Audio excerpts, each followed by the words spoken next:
Bonjour à tous, donc comme vous avez pu l'annoncer dans la dernière vidéo, on attaque les 3 dernières vidéos de présentation avec partenariat. Alors comme je vous l'ai dit dans la vidéo précédente, il me restait une valise diagnostique à vous présenter. Alors pourquoi tout simplement pas continuer à présenter des valises diagnostiques sur la chaîne pour pouvoir vous faire des retours, puis à abandonner le reste. Alors c'est tout simplement que c'est comme les téléphones, ça évolue tellement vite entre les marques qu'on a du mal à partir sur une marque ou sur une autre au niveau des valises diagnostiques, ça évolue très vite. On a tout le temps des nouveaux produits qui reviennent. Donc on a forcément des produits qui vont être mieux dans un sens, moins bien dans l'autre. Donc voilà, ça devient compliqué. Alors j'ai préféré tout simplement arrêter la présentation des valises diagnostiques. J'en ai sélectionné une chez DomTom.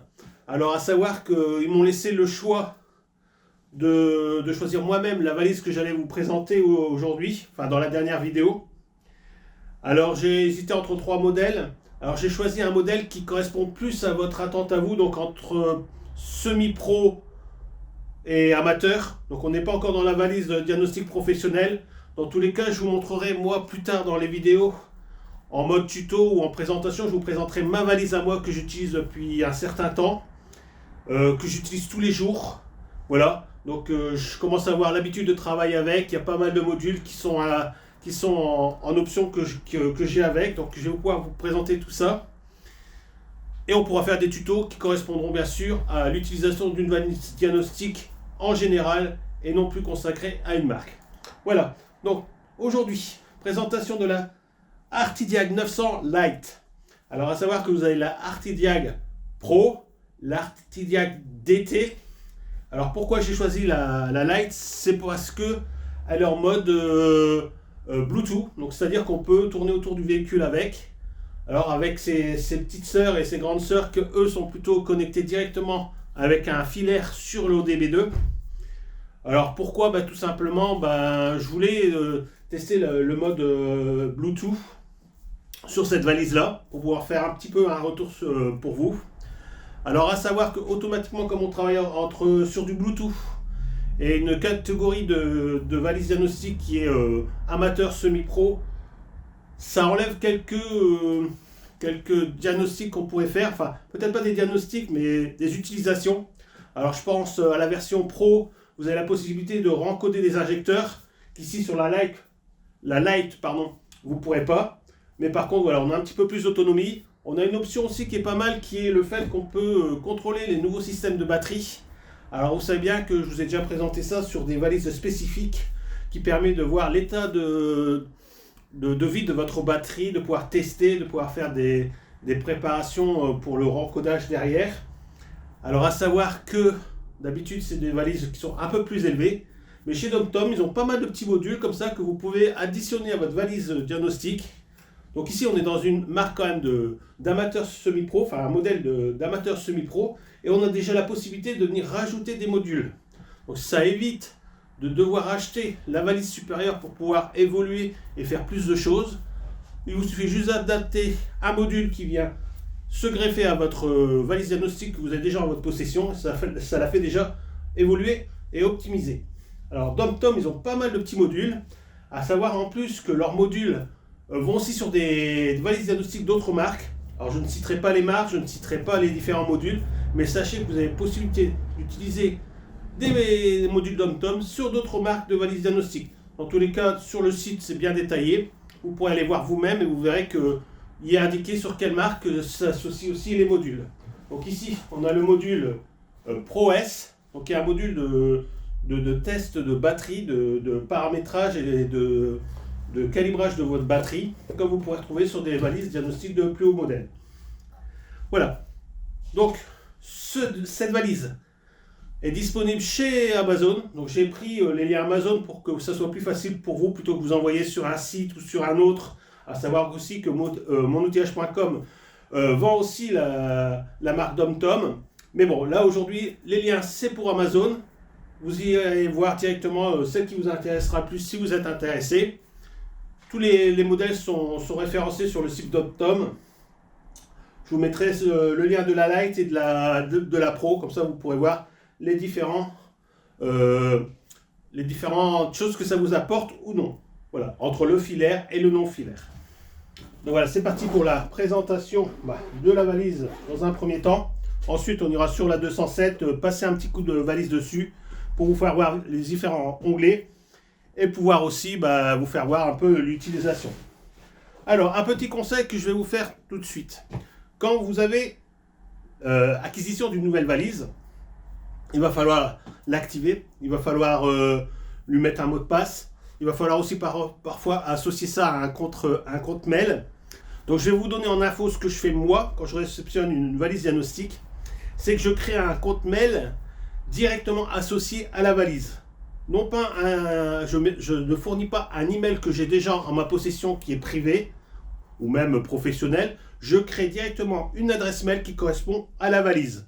Alors je vais l'appeler DomTom 900 Lite pour celle-ci, je vais y créer un mot de passe. Une fois que ça sera fait, que mon compte mail sera activé au nom de la valise, je vais pouvoir m'inscrire sur le site DomTom en tant que possesseur de cette valise diagnostic. Donc c'est pareil, je fournirai l'adresse mail que j'ai créée pour cette valise diagnostic avec ses propres identifiants. Voilà. Donc moi tout ça c'est noté dans ma petite pochette. Donc avec l'adresse mail que j'ai créée et les mots de passe, ainsi que le compte directement chez le fournisseur ici DomTom. Ah pourquoi ?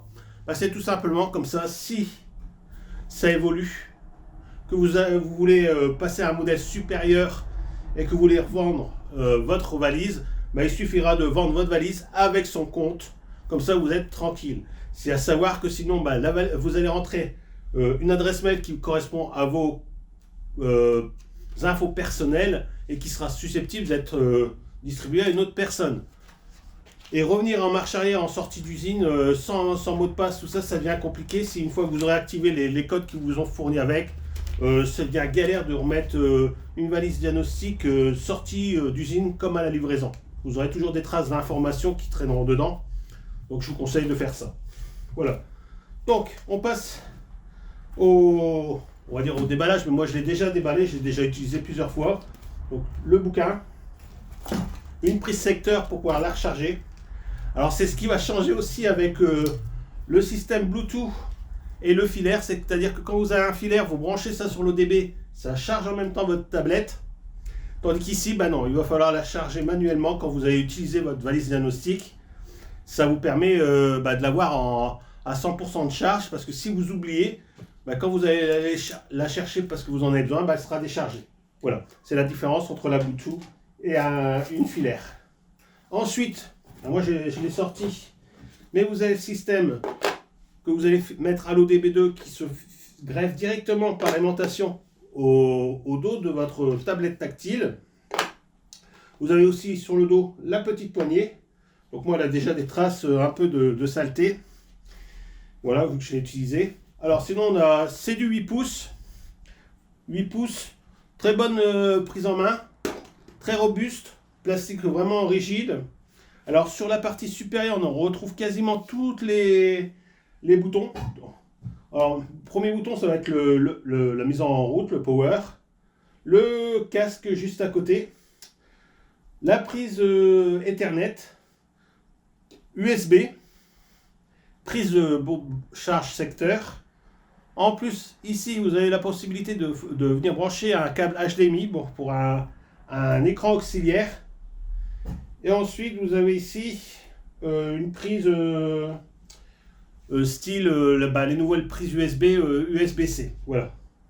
Et après, vous avez le bouton ici qui est à l'extérieur droit qui permet de prendre des captures d'écran. Alors, capture d'écran photo de votre moteur ou du problème que vous avez rencontré. Ou alors aussi aller prendre directement le VIN sur le pare-brise ou alors sur le châssis pour pouvoir le rentrer directement en mode recherche automatique, ce qui peut faciliter la reconnaissance du véhicule par le VIN. Voilà, donc vous avez la possibilité de scanner et de prendre directement le numéro de châssis.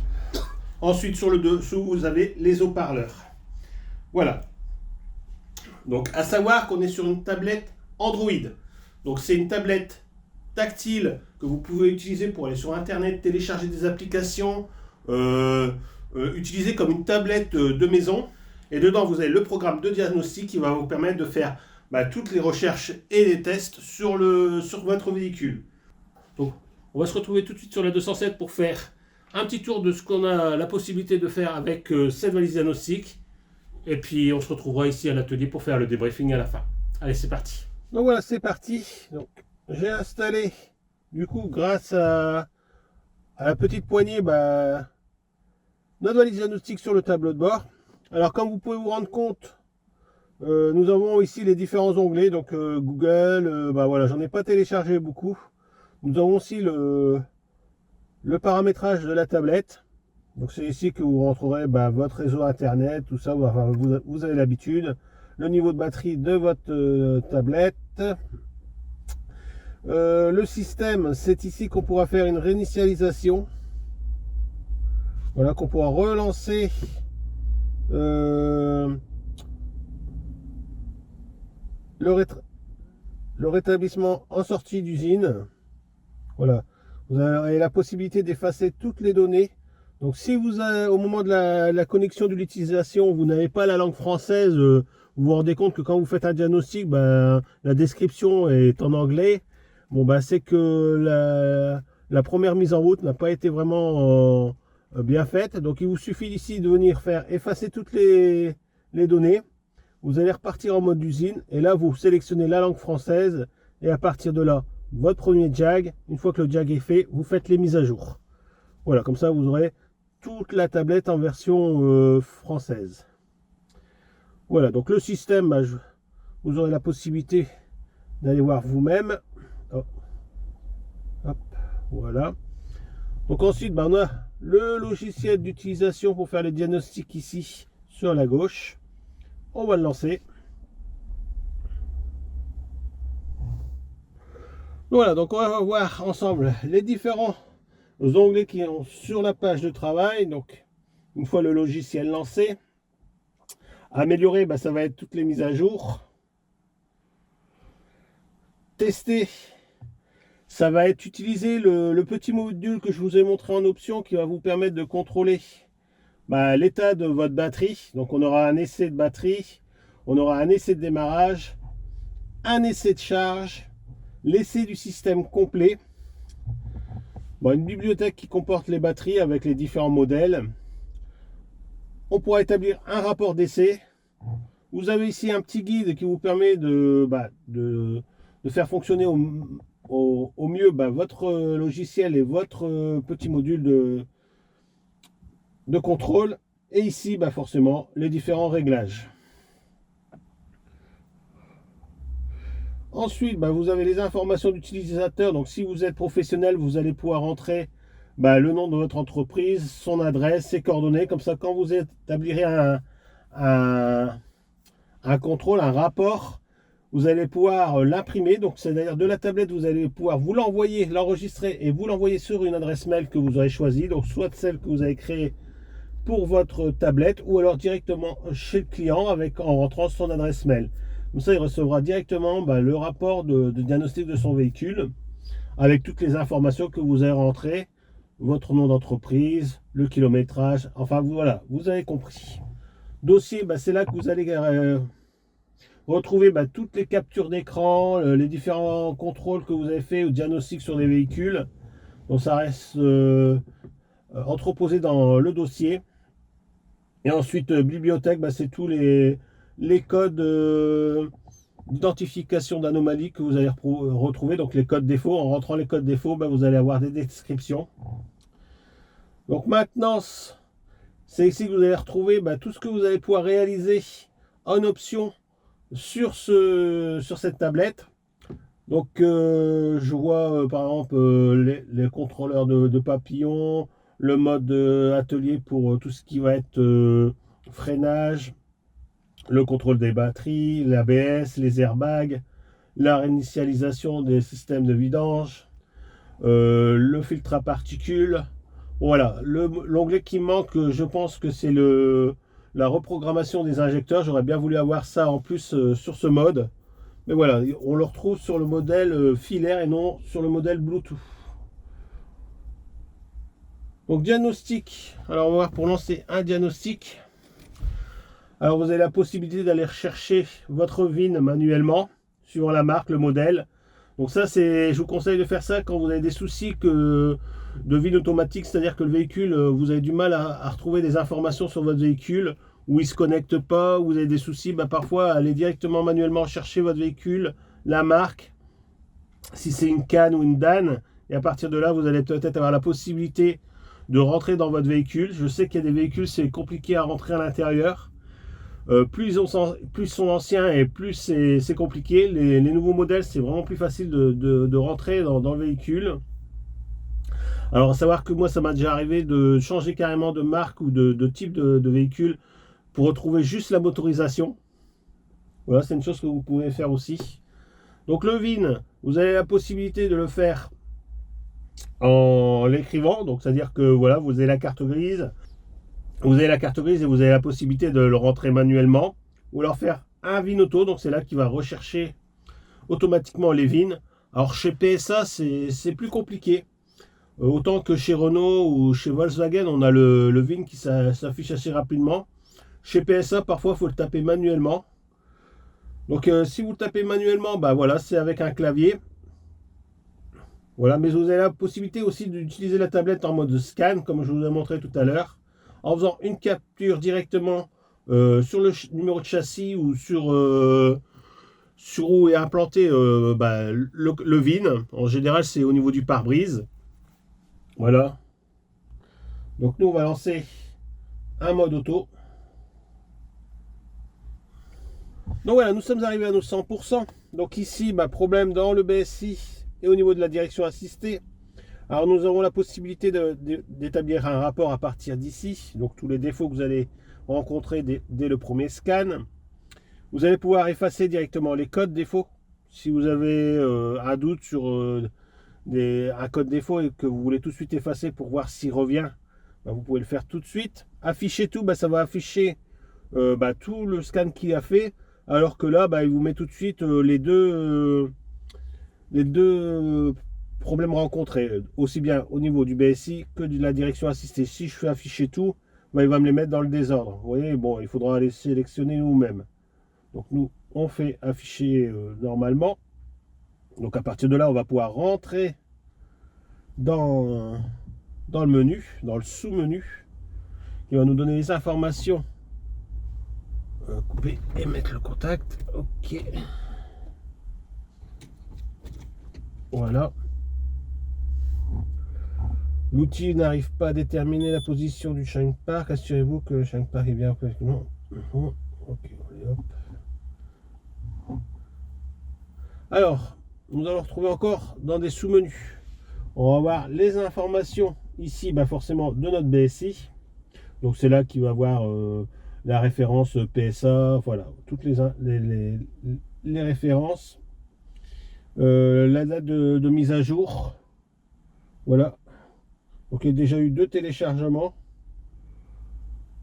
Vous avez le VIN qui est intégré. Alors il ne parle pas du kilométrage dedans. Donc ici c'est un Valeo. Voilà, vous avez déjà des informations sur votre BSI. Forcément, vous allez pouvoir lire les codes défauts. Donc ici, un défaut d'éclairage, 2 boutons poussoirs et absence de communication avec l'autoradio. Forcément, vu qu'on n'en a pas. Donc toujours pareil, d'ici, vous allez pouvoir faire un rapport ou effacer les codes défauts après réinitialisation, après avoir fait votre intervention. Vous avez des données d'opérationnel. Je vais passer. Voilà, ici vous allez avoir tous les différents onglets. Donc je ne vais pas faire le tour des onglets un par un. Bon, vous avez l'alimentation, la climatisation, l'antidémarrage, pardon. Le verrouillage des ouvrants. Voilà, télécommande de fréquence avec l'état de la clé. Verrouillage des ouvrants. Donc je pense qu'on a la possibilité de déterminer l'ouverture et la fermeture. Donc là on a défini. Il faudrait rentrer plus en détail dedans. Donc, je ne vais pas m'éterniser sur la vidéo. Voilà. Ensuite l'instrumentation. Voilà, vous avez compris. Beaucoup d'onglets et de sous-onglets qui vont faire en sorte que voilà, vous allez approfondir les recherches. Alors chaque forcément sous-onglet va correspondre au calculateur que vous avez ouvert. Donc ici nous le BSI, Mais voilà, après on va ouvrir le calculateur de la direction assistée. Donc ici maintenant, c'est là que vous allez réinitialiser l'entretien. Voilà, alors que bon, je sais que sur PSA c'est assez simple. Pardon. On va aller faire vite faire un tour sur la direction assistée. Toujours pareil, voilà, les informations sur le calculateur de direction assistée. On va pouvoir lire les codes. On a des données opérationnelles, des données sur le groupe électropompe. Donc je pense que si on intervient sur son remplacement, il faudra sûrement rentrer à ce niveau-là. Ici, les codes défauts, la possibilité de faire un rapport et de les effacer. Vous m'excuserez si le ton de ma voix a changé. Comme je parle beaucoup, forcément ça déclenche ma toux. Voilà. Donc on a résumé un petit peu tout ce qui concerne voilà, cette petite valise diagnostic DomTom. Bon, bien sûr, moi je l'ai fixé dans le tableau de bord, mais voilà, vous pourrez tourner autour du véhicule avec sans souci. Tant que vous êtes à portée du Bluetooth, donc il n'y a vraiment pas de problème. Voilà, on la retire. Et voilà, vous pouvez aller dans le compartiment moteur. Bon voilà. Donc plein de petites informations qui vous aideront à diagnostiquer, à trouver vos pannes, avec la possibilité forcément d'effacer les codes défauts. Je pense qu'on a fait le tour dans le véhicule. On va se retrouver à l'atelier pour faire le débriefing. Allez, à tout de suite. Donc voilà les amis, nous avons vu ensemble la présentation de la valise DomTom Artidiag 900 Lite. Une bonne petite valise en Bluetooth. Si je peux vous conseiller, c'est déjà d'établir un budget d'achat. Ensuite, ce que vous avez vraiment besoin au niveau de la valise diagnostic avant de faire votre achat. Voilà ce que vous allez rechercher. Établissez-vous un objectif de ce que vous allez faire. Si c'est personnel pour une ou deux voitures, ou si vous allez en faire un business, ou si vous allez faire du diagnostic dans le futur vraiment intense. C'est des valises amateurs semi-pro. Donc vous allez vite arriver à saturation si vous en faites tous les jours sur différents véhicules. À savoir que sur des véhicules ça va marcher, sur d'autres un peu moins. Tout va dépendre de la mise à jour, tout va dépendre du véhicule. Certains constructeurs, c'est terrible pour se connecter dessus. Je pense à PSA avec même ma valise pro. Il y a des moments pour faire des réinitialisations de systèmes d'additifs, c'est compliqué. Voilà, faut pas oublier que c'est du multimarque. Donc ça peut pas être poussé que la valise constructeur PSA ou la valise Renault. Enfin, vous avez compris. Donc établissez-vous bien un budget, vos besoins. Alors ici chez DomTom, ici on est sur amateur semi-pro, donc ce que je vous ai présenté aujourd'hui, mais ils ont une gamme professionnelle vraiment d'un niveau supérieur, bien sûr avec un prix supérieur. Je pense à la Phoenix qui est vraiment, vraiment bien, avec pas mal de modules qui viennent se rajouter autour sur le périphérique. Enfin voilà, c'est vraiment évolutif. Voilà, vous avez compris. En tout cas, moi je vous ai présenté la dernière valise sur la chaîne. Je vous présenterai la mienne ultérieurement. Voilà, donc j'espère que cette dernière petite vidéo vous a plu. Donc DomTom, une bonne petite marque. Je vous laisse aller voir directement sur leur site et vous faire votre avis. Nous on se retrouve très prochainement sur la mécanique sur le boule pour d'autres vidéos. Je vous dis tout simplement, portez-vous bien, puis à bientôt.